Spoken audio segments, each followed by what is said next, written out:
ജ്വലിക്കുന്നൊരഗ്നിയാം ദിവ്യകാരുണ്യമേ, എന്തു വിശോഭയാലെന്നുള്ളം തെളിയും. ജ്വലിക്കുന്നൊരഗ്നിയാം ദിവ്യകാരുണ്യമേ, എന്തു വിശോഭയാലെന്നുള്ളം തെളിയും. ദിവ്യാഗ്നിതൻ ശക്തിയാലെന്റെ ഹൃദയം ശുദ്ധീകരിക്കണേ നാഥ. ദിവ്യാഗ്നിതൻ ശക്തിയാലെന്റെ ഹൃദയം ശുദ്ധീകരിക്കണേ നാഥ. ദിവ്യകാരുണ്യനാഥ, ജ്വലിക്കുന്നൊരഗ്നിയാം ദിവ്യകാരുണ്യമേ, നിൻ ദിവ്യശോഭയാലെന്നുള്ളം തെളിയും.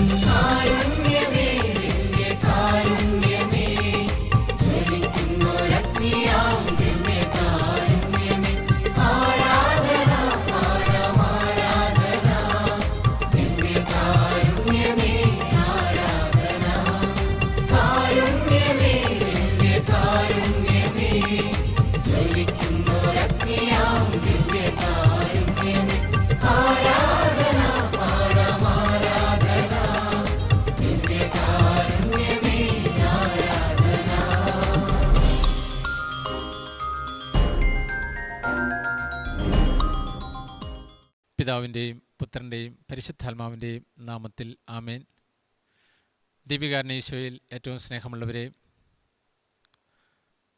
പുണ്യം പൂക്കുന്ന നോമ്പുകാലത്തിലൂടെ നമ്മൾ നീങ്ങുമ്പോൾ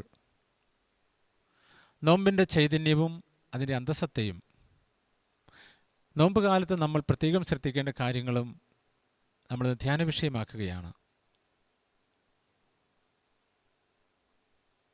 ഇസ്രായേൽ ജനത്തെ നയിച്ച പ്രവാചകന്മാരെല്ലാം മാനസാന്തരത്തിൻ്റെ ഫലങ്ങൾ പുറപ്പെടുവിക്കുവാൻ ജനത്തെ ആഹ്വാനം ചെയ്യുന്നുണ്ട്. നമ്മുടെ രക്ഷകനായ ഈശോ മിശിഹായുടെ വരവിനൊരുക്കമായി സ്നാപകയോഹന്നാൻ വന്ന് പ്രസംഗിച്ചതും മറ്റൊന്നല്ല. മർക്കോസിൻ്റെ സുവിശേഷം 1-ാം അധ്യായം 4-ാം തിരുവചനം, പാപമോചനത്തിനുള്ള അനുതാപത്തിൻ്റെ ജ്ഞാനസ്നാനം പ്രസംഗിച്ചുകൊണ്ട് സ്നാപക യോഹന്നാൻ മരുഭൂമിയിൽ പ്രത്യക്ഷപ്പെട്ടു. പാപമോചനത്തിനുള്ള അനുതാപത്തിൻ്റെ സ്നാനം പ്രസംഗിച്ചുകൊണ്ട്. മനുഷ്യരായി നമ്മളെല്ലാം പാപം ചെയ്യുന്നവരാണ്. പാപികളായി നമുക്ക് വേണ്ടിയതും പാപമോചനമാണ്. പാപമോചനം കിട്ടിയാൽ പൂർണ്ണതയായി. ഈ പാപമോചനത്തെക്കുറിച്ചാണ് ഈശോയ്ക്ക് വഴിയൊരുക്കാൻ വന്ന സ്നാപകൻ പ്രസംഗിക്കുക. സ്നാപകൻ ബന്ധനസ്ഥനായി എന്ന് കേട്ടപ്പോൾ ഈശോയും തൻ്റെ സുവിശേഷം പ്രസംഗിക്കുക. മർക്കോസിൻ്റെ സുവിശേഷം 1-ാം അധ്യായം 15-ാം തിരുവചനം, അവൻ പറഞ്ഞു, സമയം പൂർത്തിയായി, ദൈവരാജ്യം സമീപിച്ചിരിക്കുന്നു, അനുതപിച്ച് സുവിശേഷത്തിൽ വിശ്വസിക്കുവിൻ. സമയം പൂർത്തിയായി, ദൈവരാജ്യം സമീപിച്ചിരിക്കുന്നു, അനുതപിച്ച് സുവിശേഷത്തിൽ വിശ്വസിക്കുവിൻ. ഈ സുവിശേഷം ഈശോ മിശിഹ തന്നെയാണ്. പഴയ നിയമ പ്രവാചകന്മാരെല്ലാം ഈശോയെ പറ്റി, ഈശോയെക്കുറിച്ച് പറഞ്ഞപ്പോൾ, സ്നാപകനും ഈശോയെ സാക്ഷ്യപ്പെടുത്തിയപ്പോൾ ഈശോ പറയുന്നു, ഈ പുതിയ സുവിശേഷം ഞാൻ തന്നെയാണ്. ഞാൻ നിങ്ങൾക്ക് നൽകുന്നത് പാപമോചനമാണ്. നോമ്പുകാലം നമുക്ക് നൽകുന്ന സന്ദേശവും പാപമോചനത്തിൻ്റെയും അനുരഞ്ജനത്തിൻ്റെയും സന്ദേശമാണ്. നമ്മുടെ ജീവിതത്തിൽ ചില തിന്മകളിൽ നിന്നും ഒന്ന് മാറി നിൽക്കുക.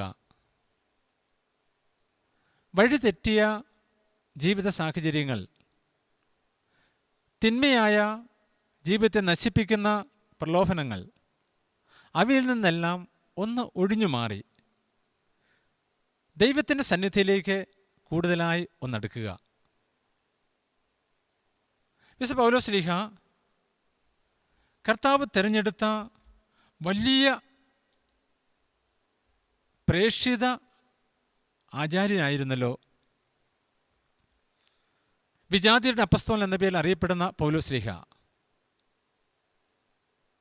തൻ്റെ തന്നെ വിശുദ്ധീകരണത്തിന് വേണ്ടി നമ്മളെ പ്രബോധിപ്പിക്കുന്ന ഒരു തിരുവചനമുണ്ട്. 1 കൊറിന്തോസ് 9 27 തിരുവചനം. മറ്റുള്ളവരോട് സുവിശേഷം പ്രസംഗിച്ച ഞാൻ തന്നെ തിരസ്കരിക്കപ്പെടാതിരിക്കുന്നതിന് എൻ്റെ ശരീരത്തെ ഞാൻ കർശനമായി നിയന്ത്രിച്ച് കീഴടക്കുന്നു. ഒരു കാലത്ത് സഭയെ പീഡിപ്പിച്ച പൗലോസ്ലീഹ ആരെല്ലാം ക്രിസ്ത്യാനികളാകുന്നു അവരെ മാത്രമല്ല അവരുടെ കുടുംബത്തെ മൊത്തം ഉന്മൂലനം ചെയ്യാനുള്ള ആഗ്രഹത്തോടെ പ്രവർത്തിച്ച സാവൂൾ എന്ന വ്യക്തി കർത്താവ് തെരഞ്ഞെടുത്ത് മാറ്റി അവനെ ഉപയോഗിക്കാൻ തുടങ്ങിയപ്പോൾ ഏറ്റവും കൂടുതൽ കർത്താവിനായി ജീവിച്ച പ്രേക്ഷിത പ്രവർത്തനം നടത്തിയ പൗലോസ്ലീഹ പറയുകയാണ്, മറ്റുള്ളവരോട് സുവിശേഷം പ്രസംഗിക്കുന്ന ഞാൻ അവസാനം തിരസ്കൃതരാകാതിരിക്കേണ്ടതിന് ഞാൻ തന്നെ എൻ്റെ ശരീരത്തെ നിയന്ത്രിച്ച് കീഴ്പ്പെടുത്തുന്നു. എല്ലാ മനുഷ്യരും ധ്യാനിക്കേണ്ട വലിയൊരു തിരുവചനമാണിത്. എത്ര വിശുദ്ധിയിലേക്ക് നമ്മൾ നടന്നെടുത്താലും എത്ര പുണ്യത്തിലേക്ക് നമ്മൾ നീങ്ങിയാലും തിന്മകളും പൈശാചിക തന്ത്രങ്ങളും പിശാചിൻ്റെ പ്രവർത്തനങ്ങളും ലോകത്തിൻ്റെ മോഹങ്ങളും ശരീരത്തിൻ്റെ ഇച്ഛകളും മനസ്സിൻ്റെ ആഗ്രഹങ്ങളും നമ്മളെ വേട്ടയാടിക്കൊണ്ടിരിക്കും. ഇത് കൃത്യതയിൽ ഈശോയ്ക്ക് അറിയാമായിരുന്നു. അതുകൊണ്ടാണ് അവൻ മാനസാന്തരത്തിൻ്റെ, പരിവർത്തനത്തിൻ്റെ, പാപമോചനത്തിൻ്റെ സുവിശേഷം പ്രസംഗിക്കുക. ഈശോ പറഞ്ഞല്ലോ, അനുതപിക്കുന്ന പാപിയെക്കുറിച്ച് സ്വർഗത്തിൽ സന്തോഷമുണ്ടാകുമെന്ന്. അപ്പം നമ്മൾ വിശുദ്ധിയുടെ പാതയിലേക്ക് നടക്കണം, ജീവിക്കണം, അടുത്തു ചെല്ലണമെന്ന് സഭയും ആഗ്രഹിക്കുന്നുണ്ട്. അതുകൊണ്ടാണ് സഭ ആണ്ടുവട്ടത്തിൽ പല സമയങ്ങൾ നോമ്പ് കാലമായി നമുക്ക് നൽകിയിരിക്കുക. എന്തിനു വേണ്ടി? ലോകത്തിൻ്റെ വികൃതകൾക്കനുസരിച്ച് മുൻപോട്ട് പോകുന്ന നമുക്ക് ഒരു പുണ്യം പൂക്കുന്ന പുണ്യകാലം ഉണ്ടാകുവാൻ, നോമ്പിൻ്റെ ഫലങ്ങൾ ജീവിതത്തിൽ സൽപ്രവൃത്തികളായി പരിണമിപ്പിക്കുവാൻ, നമ്മളെ തന്നെ ഒന്ന് കർശനമായി നിയന്ത്രിക്കുവാൻ, നമ്മളെ തന്നെ ദൈവത്തിന് ഇഷ്ടമുള്ള മകനും മകളുമാക്കുവാൻ ദൈവം ഇതാ നമ്മുടെ കൂടെ ആയിരിക്കുന്നു. നമ്മൾ നമ്മളെ തന്നെ ഒന്ന് നിയന്ത്രിച്ചാൽ, ജീവിതത്തിൽ ക്രിസ്തുവിന് സാക്ഷ്യം വഹിക്കേണ്ട, മാതൃക നൽകേണ്ട നമ്മളെ തന്നെ ഒന്ന് വിശുദ്ധീകരിച്ചാൽ അത് പുണ്യം പൂക്കുവാൻ ഒത്തിരി സഹായകമാണ്. പുണ്യം പൂക്കുന്നൊരു ജീവിതമായി നമ്മുടെ ജീവിതം മാറിയാൽ അത് മറ്റുള്ളവർക്ക് പ്രചോദനമാകും എന്ന് മാത്രമല്ല, മറ്റുള്ളവരെ ലോകത്തിൽ തിന്മകളിലായിരിക്കുന്ന മക്കളെ ദൈവത്തിനായിട്ട് നേടിയെടുക്കുവാൻ സഹായകമായി തീരുകയും ചെയ്യും. ജീവിതത്തിൽ തകർന്ന് തരിപ്പണമായ ഒരു വ്യക്തി ഒരിക്കൽ എന്നോട് വന്ന് ചോദിക്കുകയുണ്ടായി, അച്ഛാ, ഇത്രയും തിന്മകൾ പ്രവർത്തിച്ച് ജീവിച്ച ഞാൻ ഇനി രക്ഷപ്പെടുമോ? ഞാൻ ആ വ്യക്തിയോട് പറയുകയുണ്ടായി, എത്രയോ തിന്മ പ്രവർത്തിച്ചു എന്നുള്ളതല്ല, തിന്മയാണ് പ്രവർത്തിച്ചത് എന്നുള്ള ബോധ്യം കിട്ടിക്കഴിയുമ്പോൾ അതിൽ നിന്ന് പിന്തിരിയുവാൻ പരിശുദ്ധാത്മാവ് നൽകുന്ന ശക്തി ഉപയോഗിച്ച് ജീവിതത്തിൽ മാറ്റം വരുത്തിയാൽ ആ വ്യക്തി സ്വർഗത്തിന് അവകാശിയാണ്. നോമ്പുകാലം എല്ലാ പാപികളുടെയും മാനസാന്തരത്തിനായി സഭ മാറ്റിവെക്കുന്ന കാലം. ഈ കാലഘട്ടത്തിൽ നമുക്ക് ചിന്തയ്ക്ക് സഹായകമായ ദൈവവചന ഭാഗമാണ് റോമാക്കാർക്കുള്ള ലേഖനം 8 12 മുതൽ 17 വരെയുള്ള തിരുവചനങ്ങൾ. വചനം ഇപ്രകാരം നമ്മെ പഠിപ്പിക്കുന്നു: ആകയാൽ സഹോദരരെ, ജഡിക പ്രവണതകൾക്കനുസരിച്ച് ജീവിക്കുവാൻ നാം ജഡത്തിന് കടപ്പെട്ടവരല്ല. ജഡികരായി ജീവിക്കുന്നെങ്കിൽ നിങ്ങൾ തീർച്ചയായും മരിക്കും. എന്നാൽ ശരീരത്തിൻ്റെ പ്രവണതകളെ ആത്മാവിനാൽ നിഹനിക്കുന്നെങ്കിൽ നിങ്ങൾ ജീവിക്കും. ഈ ലോക ജീവിതത്തിൽ നെട്ടോട്ടം ഓടുമ്പോൾ ജഡികരായ മനുഷ്യരായ നമ്മൾ പരാജയപ്പെടുന്നതിൻ്റെ കാരണം നമ്മൾ ലോകത്തിന് സുഖം മാത്രം തേടിപ്പോകുന്നത് കൊണ്ടാണ്. ദൈവം നമുക്ക് തന്ന ദൈവത്തിൻ്റെ ആത്മാവിനെ ഓർമ്മിക്കാത്തത് കൊണ്ടാണ്. നമ്മളിൽ സന്നിവേശിതമായിരിക്കുന്ന ദൈവിക ഛായയായ ദൈവത്തിൻ്റെ പരിശുദ്ധാത്മാവ്, ദൈവം തന്നെയായ പരിശുദ്ധാത്മാവ് നമ്മുടെ ദുഷ്ചെയ്തികളെക്കുറിച്ച്, നമ്മുടെ തിന്മകളെക്കുറിച്ച്, ലോകത്തിൻ്റെ ഗതിക്കനുസരിച്ചുള്ള നമ്മുടെ പോക്കിനെക്കുറിച്ച് നമ്മളെ ഓർമ്മിപ്പിക്കാറുണ്ട്. നല്ല ദൈവം, പിതാവായ ദൈവം നന്മ തിന്മകളെ വിവേചിച്ചറിയുന്നതിനും അതിന് നമ്മളെ പ്രേരിപ്പിക്കുന്നതിനും സഹായിക്കുന്നതിനുമൊക്കെയായി നമുക്കെല്ലാവർക്കും ഓരോ കാവൽമാലാഖമാരെയും തന്നിട്ടുണ്ട്. അപ്പം ലോകത്തിൻ്റെ ഗതികൾക്കനുസരിച്ചല്ല മനുഷ്യൻ ചരിക്കേണ്ടത്, മറിച്ച് ദൈവത്തിൻ്റെ മകനും മകളുമായിട്ട് ജീവിക്കുവാൻ നമ്മൾ പരിശ്രമിക്കണമെന്നും അതിന് നമ്മളെ സഹായിക്കുന്നതിനായിട്ട് നമ്മളെ ഓർമ്മിപ്പിക്കുവാൻ, നന്മ ചെയ്യണം തിന്മ ചെയ്യരുത് എന്ന് ഓർമ്മിപ്പിക്കുവാൻ നമുക്ക് തന്നിരിക്കുന്ന കാവൽ മാലാഖമാരുടെ സേവനവും സാന്നിധ്യവും നമ്മൾ പ്രത്യേകം ഉപയോഗപ്പെടുത്തുകയും വേണം. ജഡികരായി ജീവിക്കാൻ എളുപ്പമാണ്. ജഡത്തിൻ്റെ പ്രവൃത്തികൾക്കനുസരിച്ച് മുൻപോട്ട് പോകുവാനും എളുപ്പമാണ്. അതിനൊരു സുഖമുണ്ട്, ജഡം നൽകുന്നൊരു സുഖം. ആ സുഖം നമ്മൾ മനസ്സിലാക്കണം, നിലനിൽക്കില്ല, താൽക്കാലികമാണ്. ഏത് തെറ്റ് ചെയ്തിട്ടും നമുക്ക് ലഭിക്കുന്ന സുഖം കുറേ കഴിയുമ്പോൾ മനസ്സാക്ഷിയുടെ കുറ്റപ്പെടുത്തലിനും ജീവിതത്തിന് എന്തോ നഷ്ടപ്പെട്ടു എന്നുള്ള ചിന്ത രൂപപ്പെടുന്നതിനും കാരണമാകുന്നു.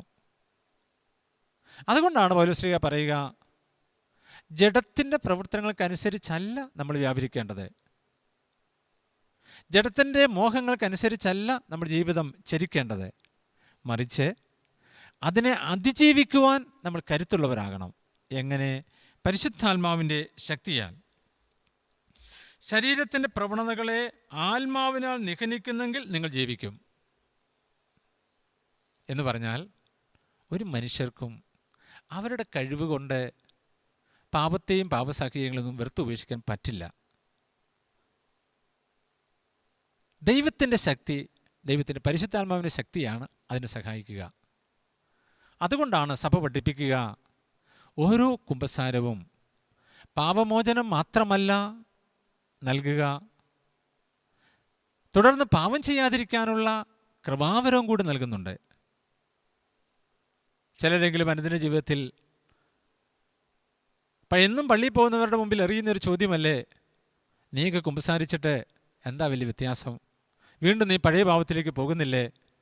വീണ്ടും തെറ്റുകളിലാകുന്നില്ലേ? ഞാനും നീയും തമ്മിൽ എന്താ വ്യത്യാസമെന്ന്. പക്ഷെ സഭ വ്യക്തമായി പഠിപ്പിക്കുന്നു, ഒരു മകൻ അല്ലെങ്കിൽ മകൾ കുമ്പസാരക്കൂട്ടിൽ പാപങ്ങൾ ഏറ്റുപറയുമ്പോൾ അവൾ അല്ലെങ്കിൽ അവൾ ചെയ്ത പാപങ്ങൾ മോചിക്കുക മാത്രമല്ല, വീണ്ടും ഇതുപോലെയുള്ള പാപങ്ങൾ ചെയ്യാതിരിക്കുവാനുള്ള കൃപാവരം സഭയുടെ അധികാരത്താൽ ഈശോ മിശിഹ സഭയിലൂടെ ആ കുമ്പസാരിക്കുന്ന വ്യക്തികൾക്ക് നൽകുന്നുണ്ട്. ആ കൃപാവരം സ്വീകരിക്കപ്പെട്ടാൽ, വിശ്വാസത്തോടെ അതിനെ സ്വീകരിച്ചു പോയാൽ, പിന്നീട് ചെയ്തു പോകുന്ന ആ പാപങ്ങൾ വീണ്ടും ചെയ്യാതിരിക്കാനുള്ള കൃപാവരം ദൈവത്തിൻ്റെ ആത്മാവ് തന്ന് നമ്മളെ സഹായിക്കും. എൻ്റെ പൗരോഹിത്യ ജീവിതത്തിൽ ഞാൻ ഓർമ്മിക്കുന്ന ഒരു അനുഭവമാണ്, ജീവിതത്തിൽ എല്ലാവരും പാപി എന്ന് മുദ്രകുത്തിയ ഒരു വ്യക്തി ഒരു ധ്യാനം കൂടി വ്യത്യാസ ജീവിതം, മാനസാന്തര ജീവിതം, പുതിയ ജീവിതം നയിക്കുവാൻ ആരംഭിക്കുന്നു. പക്ഷേ ആ മകൾ പള്ളിയിൽ വരാൻ തുടങ്ങിയപ്പോൾ എല്ലാവരും ഇവിടെ നോക്കുകയാണ്, അല്ല പുതിയ വ്യക്തിയായ മകളെ. എല്ലാവരും നല്ല മനസ്സോടുകൂടിയും നല്ല മനോഭാവത്തോടുകൂടി അല്ല നോക്കുന്നത് കണ്ടപ്പോൾ ദുഃഖത്തോടെ ആ മകൾ പിൻവലിയാൻ തുടങ്ങി. അവളെ ഒരിക്കൽ കണ്ടുമുട്ടിയപ്പോൾ ഞാൻ അവൾക്കൊരു ഉപദേശം കൊടുത്തു. മകളെ, മറ്റുള്ളവർ നിന്നെ എങ്ങനെ വീക്ഷിച്ചാലും നിന്റെ രക്ഷകനായ ഈശോ നിന്നെ രക്ഷിച്ചതാണ്, നിന്നെ സ്വന്തമാക്കിയതാണ്. നീ ഒരു പാപവും ചെയ്യാത്ത ദൈവത്തിൻ്റെ പുത്രനായ ഈശോ മിശിഹായ്ക്കെതിരെ മനുഷ്യർ പാപം ആരോപിച്ചതുപോലെ നിന്റെ ജീവിതത്തിൽ വിശുദ്ധീകരണത്തിനായിട്ടാണ് മറ്റുള്ളവർ നിന്നെ